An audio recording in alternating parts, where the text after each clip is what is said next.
Bueno, seguimos aquí con este problema. Habíamos dicho que ahora queremos encontrar la corriente del primario, del bajo voltaje de la bobina en el sistema encendido del problema anterior, en el periodo de tiempo del encendido. Bueno, aquí es el encendido de la bujía, cuando ocurre la chispa o la descarga de arco. Suponga que la resistencia del devanado secundario, alto voltaje, y del entrehierro pueden aproximarse por 160 kiloohmios, es decir, por una alta resistencia de 160 K. Las condiciones iniciales pueden tomarse en el análisis de la fase 2. Y bueno, en este caso, la bobina del secundario se empieza a descargar a través del entrehierro y el devanado. Vamos a tomar T igual a 0 menos cuando se genera la chispa. Es decir, una vez que se alcanzó el voltaje de 25 voltios en el primario, que hace que el secundario tenga 10.000 voltios. Bueno, vamos a ver qué corriente hay en la bobina del primario, en el devanado del primario, en T igual a 0 menos, es decir, justo antes de la chispa que ocurría en el tiempo TF de 6,26 microsegundos. Para hallar la corriente de la bobina necesitamos, integramos el voltaje, 1 entre L integral del voltaje más y L en 0. Y L en 0 es 4. Integramos entonces el voltaje y nos da entonces la corriente I de T. Nos queda en función aquí de la integral de E a la menos 250T seno tal. Bueno, aquí usamos la tabla, la integral de E a la AU seno NU. Y aplicamos esta fórmula. Hacemos el álgebra aquí y al final hallamos la corriente I de T.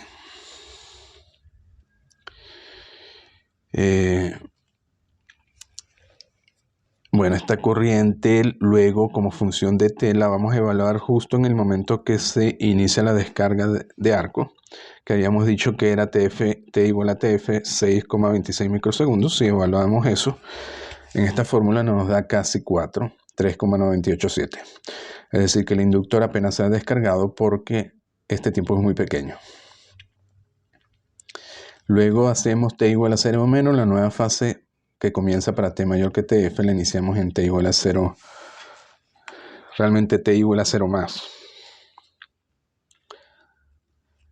Luego la corriente IL del primario en 0 más va a ser entonces esta, 3,987, que al final la vamos a aproximar por 4 porque se aproxima mucho a 4.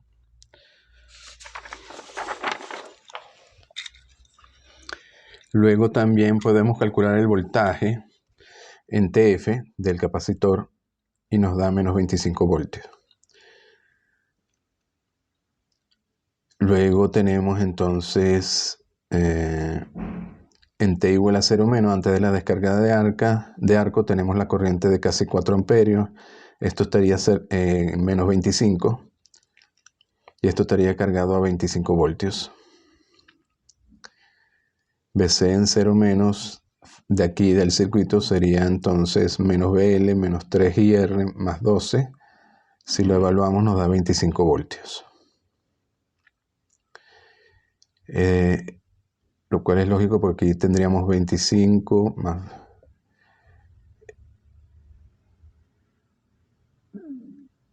menos 25, entonces nos daría 0 aquí y la corriente sería casi 4 amperios. Luego, por continuidad del voltaje del capacitor, BC en 0 más sería 25. Y las condiciones iniciales entonces a partir de TF son la corriente de 4 y el voltaje del capacitor de 25. En T igual a 0 más, entonces tenemos la descarga de arco, la cual modelamos con una resistencia en el secundario de 160K. Ahora, ¿cómo vamos a modelar el secundario cargado? Bueno, tenemos que reflejar la carga, este sería el secundario. Esta carga resistiva la vamos a reflejar aquí en el primario, en paralelo con esta inductancia, para reflejar esa carga resistiva. Esto lo habíamos visto en un vídeo de inductancia y habíamos dicho que la resistencia vista aquí por el primario era la resistencia de carga por 1 entre n cuadrado. Si hacen eso, les da 1 entre 400 al cuadrado por 160.000, 1 ohmio. sea que esta resistencia equivalente vista entre este punto y este punto es de 1 ohmio. Entonces el circuito en T igual a 0 más nos queda esta resistencia en paralelo con el inductor. Tenemos una corriente I, ahora tenemos esta corriente, como esto es BL, esto sería BL entre 1 BL, aquí tendríamos IL en 0 más. Y el voltaje del capacitor en 0 más, que es 25. Fíjense que hay que ponerlo siempre en paralelo con el inductor, porque simplemente estamos reflejando esta carga resistiva hacia el primario, tomando en cuenta el efecto del acoplamiento magnético de la inductancia mutua. De hecho, si esta resistencia RL fuese infinita, esto estuviera abierto el secundario, esto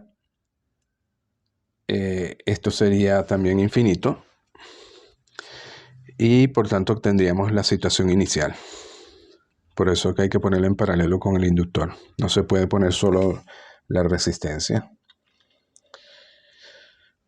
Bueno, ahora hay que hallar la ecuación diferencial para I o para BL. Aquí trabajamos con este nodo, la ecuación de nodo, trabajamos con esta malla. Tendríamos aquí un circuito de 2 mallas.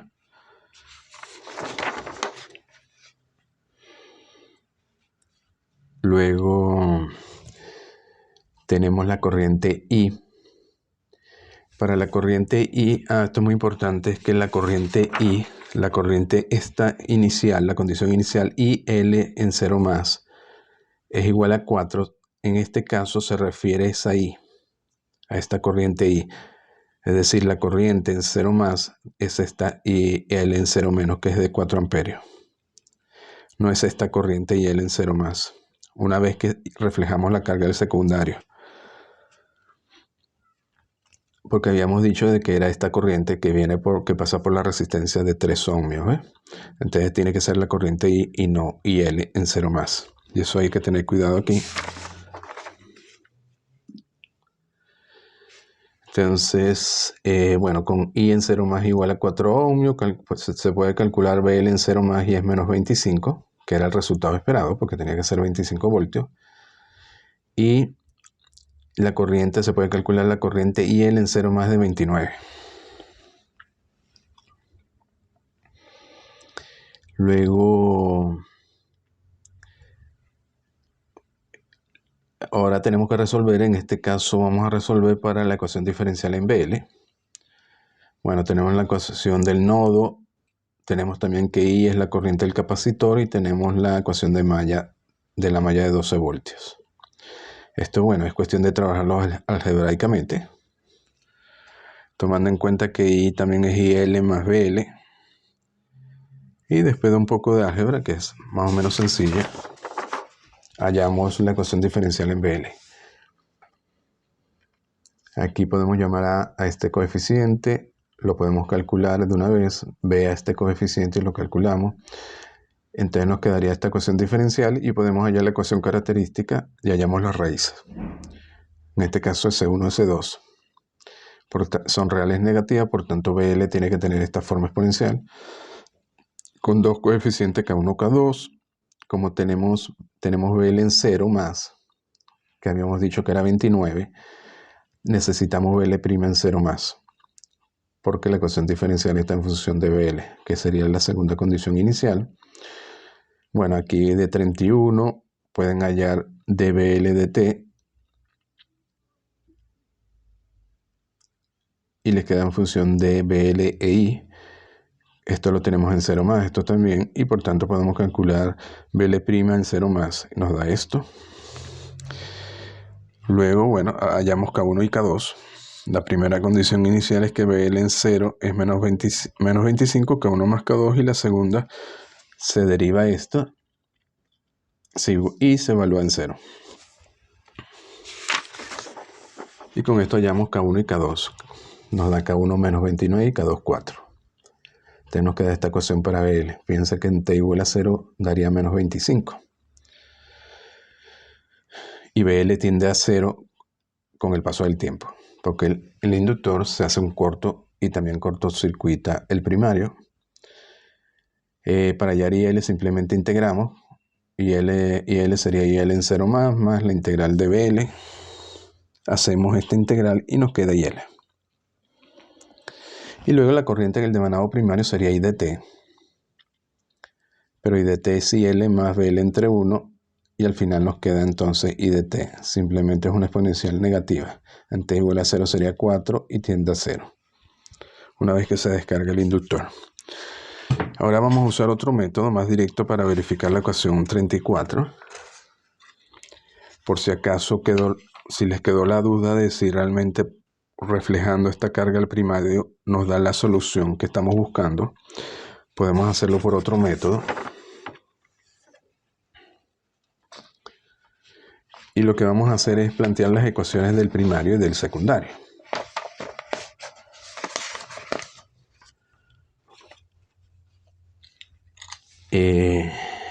Del primario tendríamos B1, el secundario sería B2. Serían las ecuaciones normales del transformador ideal, incluyendo la inductancia mutua, L1 más M, L2 más M.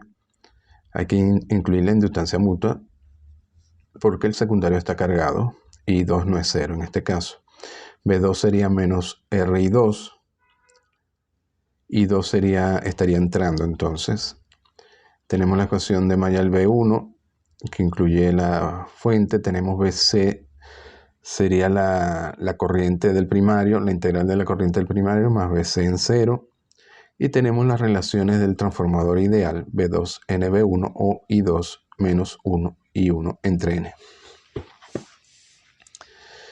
Bueno, aquí partimos de esta ecuación, de hecho, B2 igual a NB1. Como ven, se hace un poquito de álgebra y ya se llega rápido a la ecuación diferencial en I1. Pero queda en función de L1 y M y N. Queda un poco más complicada, pero esto se resuelve fácil, ¿no? ¿Qué vamos a hacer? Usamos las relaciones para el acoplamiento perfecto, porque suponemos que el transformador es ideal y el acoplamiento es perfecto. Si es perfecto, M es raíz de L1, L2. Y aquí hay que hacer una suposición. Yo hice esta suposición porque realmente se cumple. L2, si el acoplamiento es perfecto, L2 es igual a n cuadrado L1, si el acoplamiento es de dos solenoides coaxiales perfectamente acoplados. Es decir, un solenoide que sería como envuelto así como un cilindro, y encima se le envuelve el secundario, o al revés, el secundario y encima el primario. De hecho es el secundario y encima es el primario. Eso permite un acoplamiento casi perfecto, y entonces se cumpliría que L2 es igual a n cuadrado L1. Si esto se cumple, podemos relacionar M con L1 y podemos relacionar M por N con L2. Y L2 sería n cuadrado L1. Y esto lo podemos sustituir acá para simplificar. También tomamos que n es 400, n cuadrado sería 160.000 igual a R. Sustituimos eso y nos da entonces esta ecuación diferencial que solo depende de I1. L1 que es conocido y C.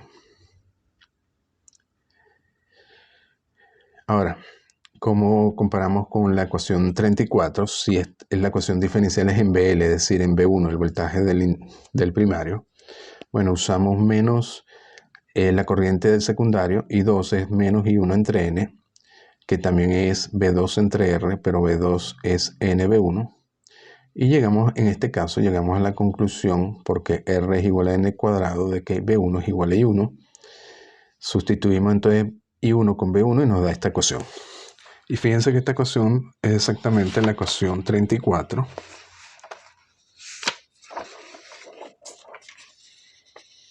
Si hacemos R igual a 3. Y nos queda exactamente eso. Quiere decir que sí se modeló correctamente proyectando o reflejando la resistencia del secundario al primario. De hecho, si lo hacemos por este método es un poco más fácil y nos da un poquito más de información. Y sobre esto estuve viendo en internet si esto se cumple en el caso de la bobina de encendido automotriz de los sistemas convencionales. Esto se cumple porque la bobina efectivamente son dos solenoides coaxiales, uno envuelto sobre otro. El acoplamiento es casi perfecto y esto casi se cumple, que es aproximadamente n cuadrado L1, solo que n no es 400 sino 100 generalmente.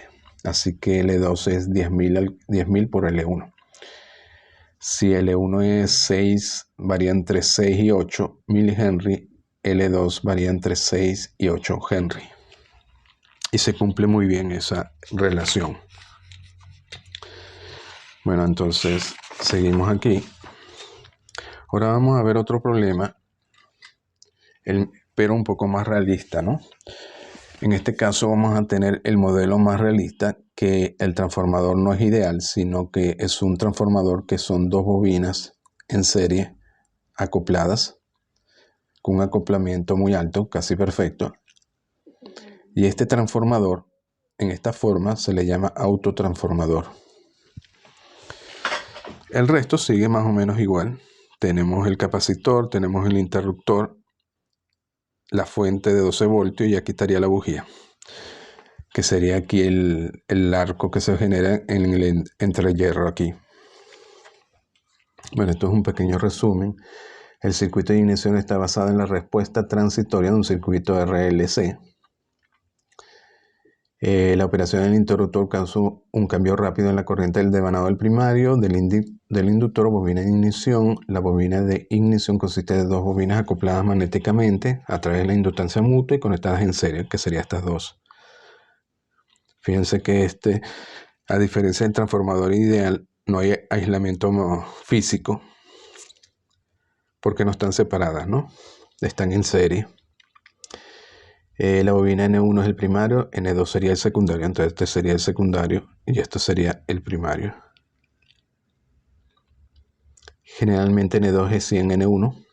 Este transformador se le llama autotransformador, esta configuración. Fíjense que tiene tres terminales. Tiene este terminal de alto voltaje V2, tiene el de bajo voltaje V1 y tiene este que sería la fuente de voltaje. La bobina realmente tiene tres terminales. El interruptor funciona mecánicamente. Este interruptor, después lo vamos a ver. El voltaje pico está entre 20 y 40 kV, no son 10.000 voltios, es más alto.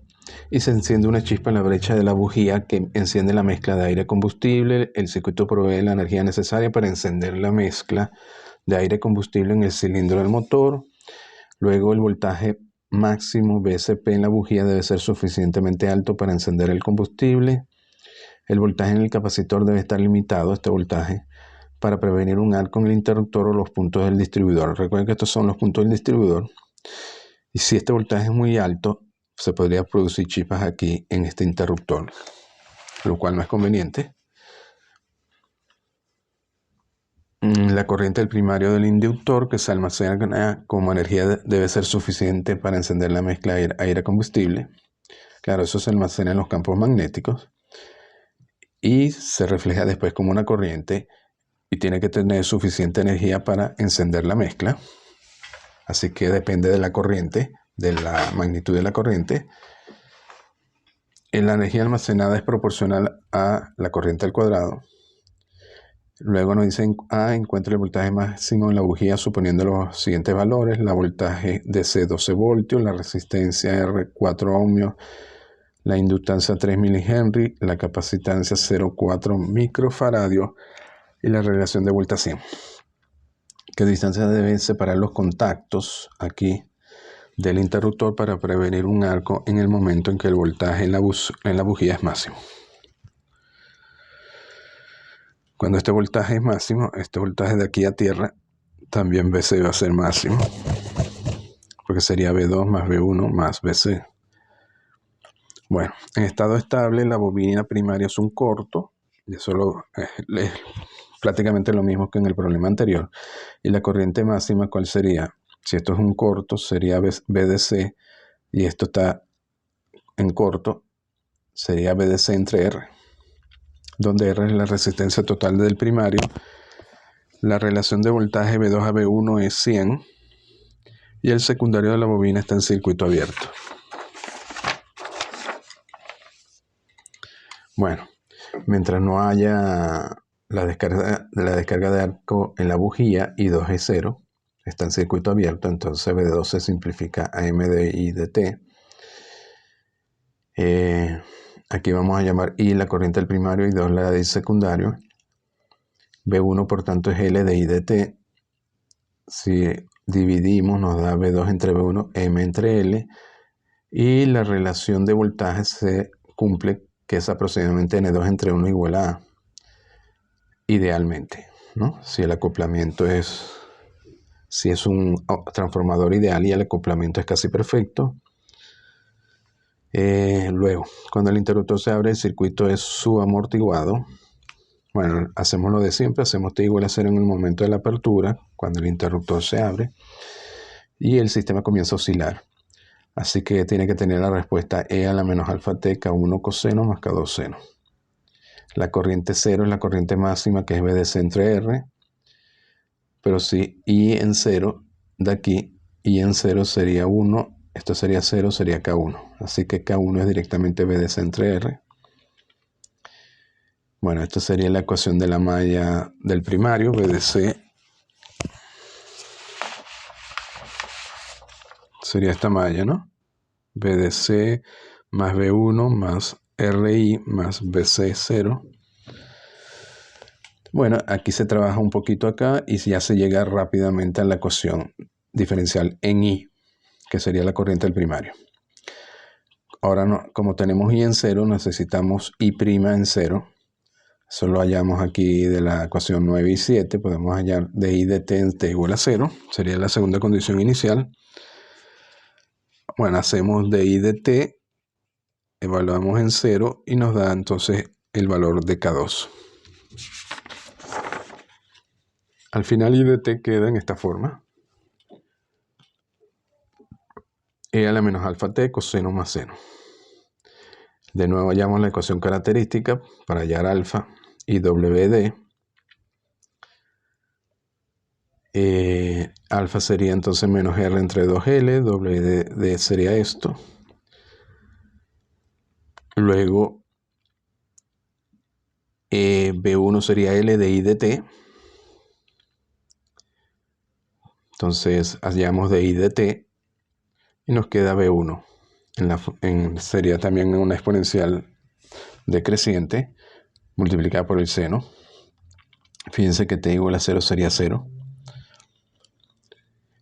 Y en T infinito también vuelve a ser 0. B2 lo hallamos directamente con M de I de T. B2 también se cumple eso. Y BC lo hallamos con BDC menos I por R menos L de I de T. Y podemos hallar entonces BC.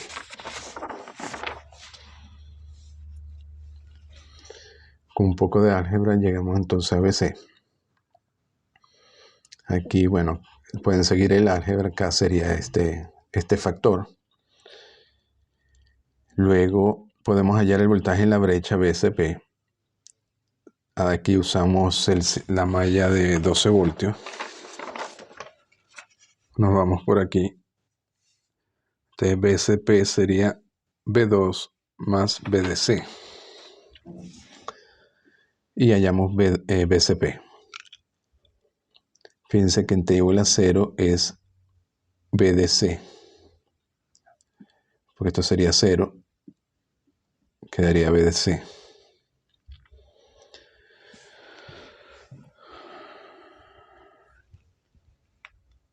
En T igual a infinito, este voltaje, bueno, esto varía senoidalmente, pero también tiende a BDC. Luego, el tiempo máximo, bueno, aquí tenemos que hacer igual que en el problema anterior, hallar el tiempo máximo ocurre cuando la derivada de BSP, este sería el voltaje en la bujía, en el entrehierro, sería 0 en el tiempo más pequeño positivo. Bueno, pueden derivar esto, lo igualan a 0 y hallan el tiempo máximo. Ponen los valores, pueden hallar entonces alfa, WD, y el tiempo máximo en este caso da 53,6 microsegundos.